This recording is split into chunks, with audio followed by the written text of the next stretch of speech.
Okay. Not necessarily what happened exactly last time, but what happened within these last couple sessions is you continued chasing down this party, this group of orcs and goblins that worshipped this deity, the Great Fire. And they had raided this sort of small frontier outpost that you had gone to, and having burnt down several tents that of the circus troupe you were a part of, they kidnapped several members of the troop and the frontier, and began making their way through the forest back towards the mountains.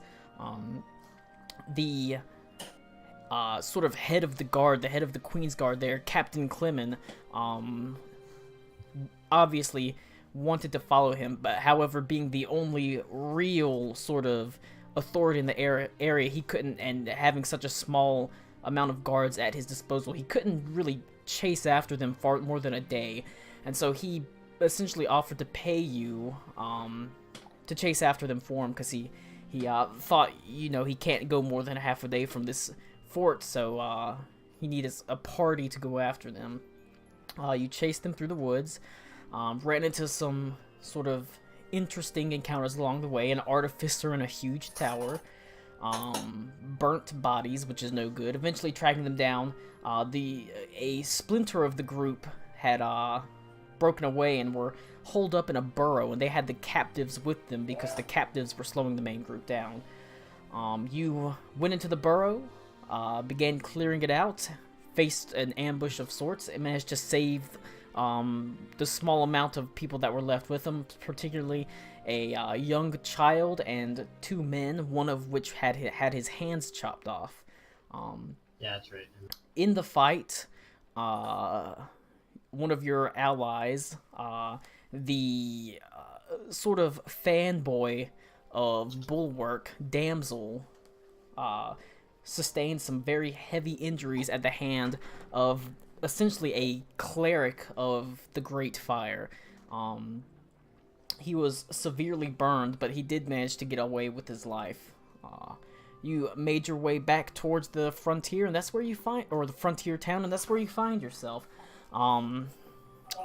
It's been a couple days since the fight. A couple days since you left the tower of the artificer, and over the past couple days, it's not been an easy journey.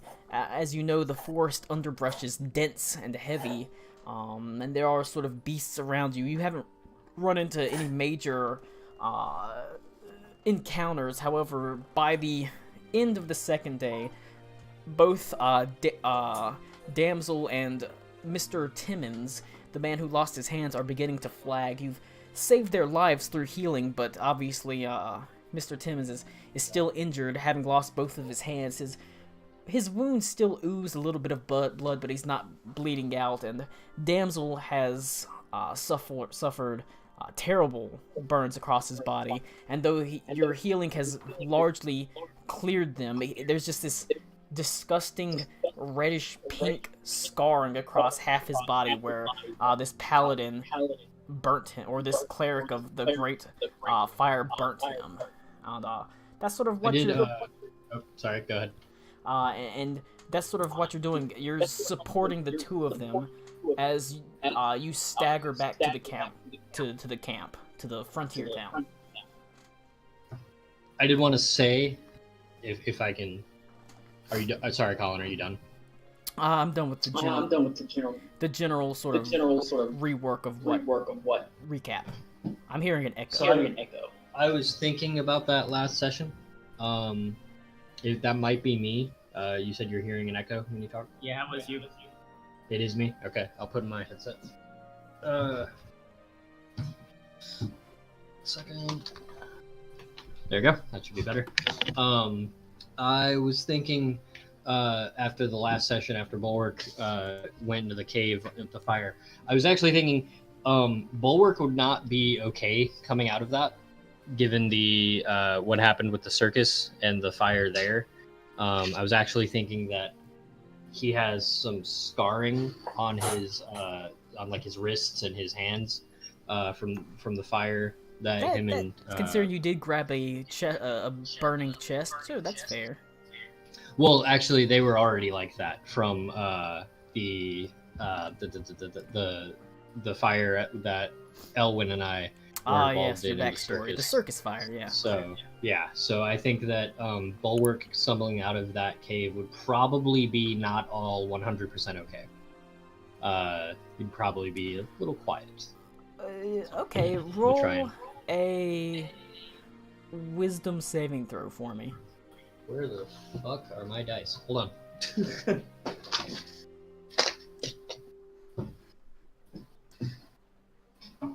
Hang on, I had to find my dice.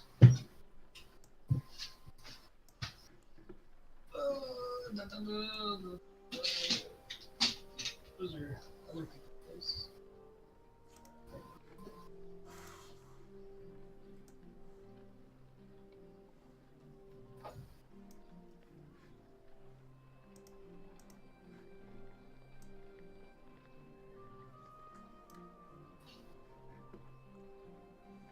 The search for the dice.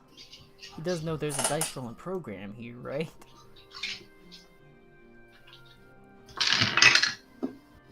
Alright, what am I rolling? Wisdom saving throw for me.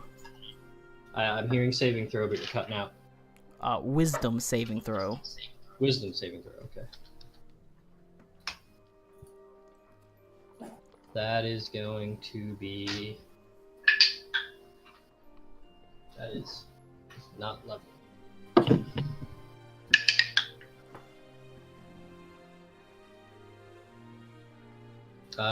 That is a 12.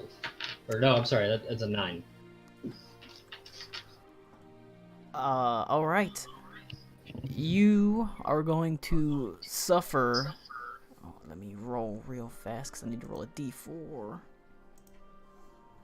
For a couple days, you're suffering from a short-term madness. This sort of...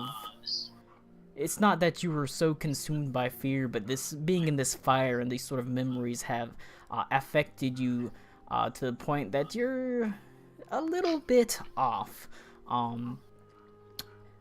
And it's affected you in such a way that every now and then, whenever you are walking and you could be in the complete open ground, an open clearing, you swear that you smell smoke and that you feel the heat of flames on you, even though there are no flames to be seen.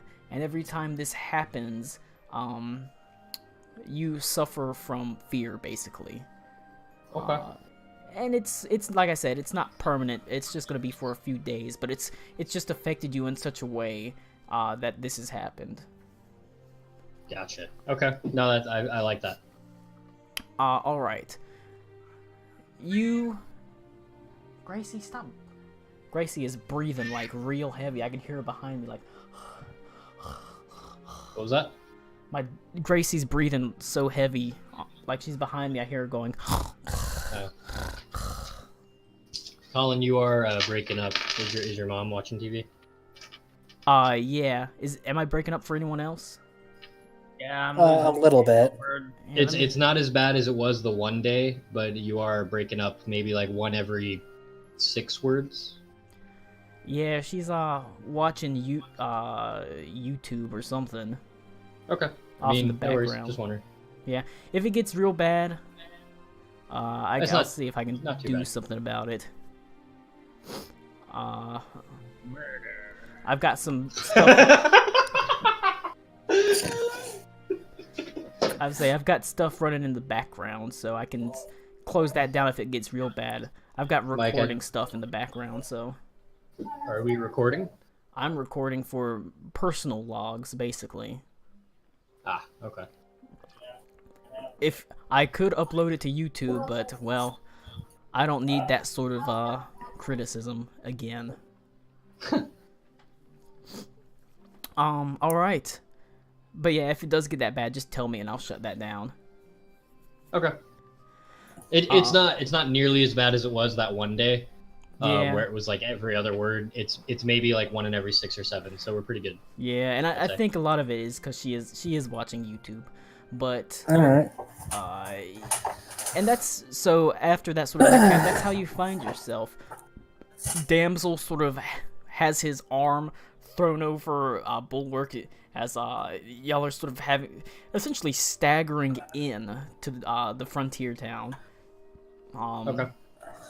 You see the huge bramblecade in the morning light, sort of black with thorns on it as long as your forearm, and sort of in bright contrast to that, out front of the gates, you see the circus tents. Some of them still burned and charred, with the sort of carriages and chariots all sort of circled around it. You can see people moving to and fro. You can make out the form of Bregan, the leader, moving from tent to tent in the early morning lights, talking to several members and stopping to speak to a member of the Queen's Guard that is patrolling through the sort of tent area, the place where they have set up. It's a cool morning. It's crisp. The first winds of fall have begun to blow in, and it would be beautiful were it not for the scene sort of in front of you. But it is what it is. I will be right back. Alright. Alright. For Beck and Elwyn, you see Captain Clement is standing at the front gate next to Kevdark the ogre. Not the over, the ogre. He's the really tall guy that was asking the password, right? Yes. Alright. He sees you approaching, and he immediately leans over and says something to Kevdark, who turns and sort of trundles in through the front gate. You can actually hear his footfall on the ground. Dunk, dunk, dunk. As Captain Clement turns and rushes towards you, seeing several injured people with you. He pauses and turns back, says, "Get Father Jenkins over here! We've got injured men!" As he turns and comes towards you, and he lifts Damsel off a bulwark and sort of helps him carry him along as you make your way through the Bramblecade into the town central. The small population of the town gathers around. Looks of excitement, trepidation, anticipation as people gather around, seeing that you've brought 3 survivors back from the raid. You quickly hear the girl go, "Mama!" as she runs forward and to one of the women in the crowd and throws her arms around her waist as the woman leans down and wraps her arms around her. You can hear this sort of wail of happiness mixed with sorrow that rises above everyone as she is reunited with her daughter, and she looks up from her tears rimming her eyes, a look of gratitude at each of y'all. Damsel almost collapses, but Father Jeremiah Jenkins Father Jeremiah Jenkins doesn't move at a run. He sort of staggers forward, lifting him up. Y'all don't gotta worry about this one no more. I'll take care of him. And having seen Father Jeremiah Jenkins' sort of prowess, you suspect he'll be able to do at least something for him. Mr. Timmons sort of staggers forward, and seeing him, Father Jenkins says, "Lordy, I'm gonna need a little bit more help than what I can do." Alright, I'm back. Alright. Is there something we could help you with, or? I need to... If you could just carry him to the church for me, I got this one. Alright, so One second, I'm gonna go grab a water. I'll grab the guy and start carrying him. Alright. You help carry Mr. Timmons, and Father Jeremiah Jenkins carries Damsel towards the church. You can see as you approach the small, fairly ramshackle wooden structure, Brother Douglas is out front with a sort of a crudely made broom, just sort of sweep, sweep, sweep, brushing dust off the front area, and he sees you approach, and he sort of carrying dirt effectively. He throws the broom to the side, and seeing that you're carrying an injured man who does have a bit of blood on him, he starts scrambling around trying to find something to throw down on the ground to sort of prevent any sort of blood dripping on anything. And he says, I just got done cleaning this porch, and I'm afraid that oh dear. As Father Jeremiah Jenkins just pushes him aside, says, there's no time for that right now, Douglas. We got healing to do. As you basically take him into the small church and lay them out on pews near the altar as Father Jeremiah Jenkins begins doing what he can to heal them. He looks at the wounds, and he looks at you, and he says,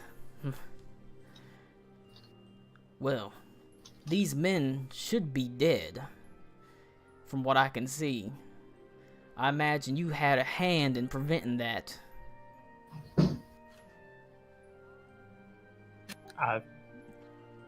Sorry, I missed part of that. He says, he looks at the wounds and he says, these men should be dead, but I imagine you had a hand in preventing that. So like, are they severely wounded still, or? They are not severely wounded, but they're gonna have severe scars from their wounds. Okay. I don't know why my thing keeps on popping up when I'm not talking, but So I'm just gonna say, well, I tried to heal them as I could on our way back.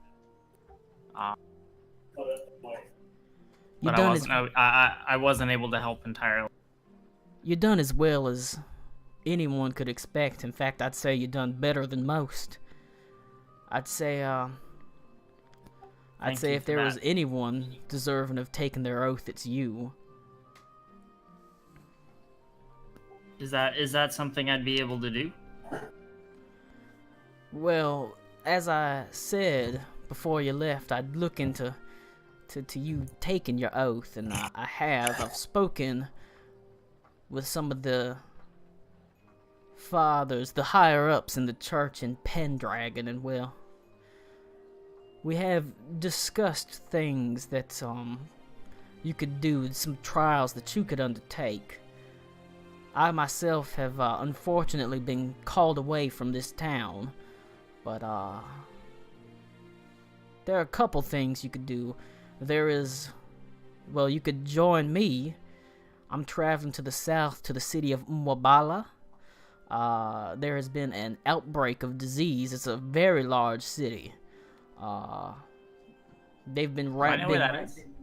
It's, you know where it is. It's not on the map, but Okay. it's a city that is so large you wouldn't really need to make a history check. It is basically the largest city on the border between Adawala and Gwenthyr. It is like a huge trade city and a mixing pot, basically sort of in the Badlands, just at the edge of a desert. Okay. And it is, like I said, it's almost as large as Pendragon or Karakanyulu, so it's huge. Okay. But I would. Laurel Antawasa? no, That's my nature goddess. I stole that name. we're never What, saying Karen that name. Kanyulu? Or Laurel Oh, shit. Antawasa? My D10 is missing. Ronnie James D10. My 10 spot, my 10 place D10 is missing. That's fucking bullshit. Well, that's what you get for stealing names. But failing that, there's work to be done pretty much all over. I mean, they've had some issues in Rhyme. This strange disappearances. People out tending basically their farms. It's hard to call them farms. They farm salmon in Rhyme, but I've had people disappearing there. We discussed maybe sending you there to deal with that. But choice is up to you. I would need to discuss with the rest of my group. Of course, and I'm of sure they have course, thoughts on where they want to go. of Are we course, present? that is well. It's just him right now. Okay. And of course, that's just suggestions. If you did something mighty enough that it really proved yourself, you could submit that to the church, and well, I'm sure they'd accept you after what you've done here. You do have quite a history now, and I would speak for you. Sorry, I'm not present. I'm not present. Never mind.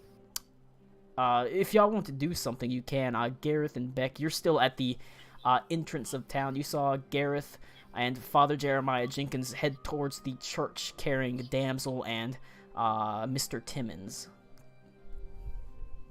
Mr. Timmons the one that had his hands chopped He's off? the one that had his hands chopped off, yes. I would go to Damsel. Damsel is... that means you'd follow him to the church. Yep, I'll follow him to church. Alright.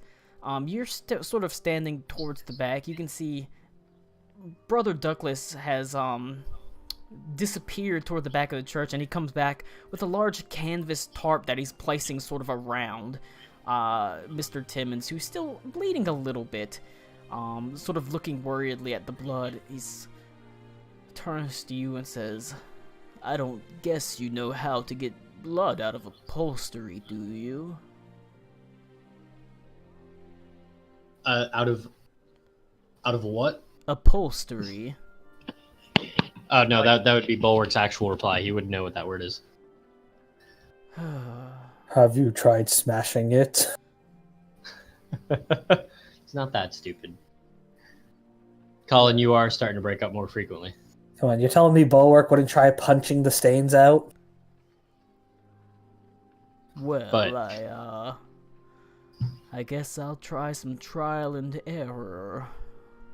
As he turns and he If makes his there's way back to the anything governor. I can do to assist, I will do so. It looks like Did they we have... ever see Elwin? What was his name? It wasn't Elwin. It was Elwin is Lou. Yeah. It was What is? his name is... God, what is his name? Hold on. I'm sure I can look it up somewhere. Hemling. Hemlig, yes. Yeah. Did we ever see Hemlig like cast prestidigitation or anything like that? As far as I remember, no. Okay. Never mind. I don't think he has it. He might, like, it's pretty... It's common, but I'm not gonna make any assumptions since he's not here. I mean, I mean, can't We can't could Colin tech- check his thing? I can... Let me check real fast. Let me go to D&D Beyond here.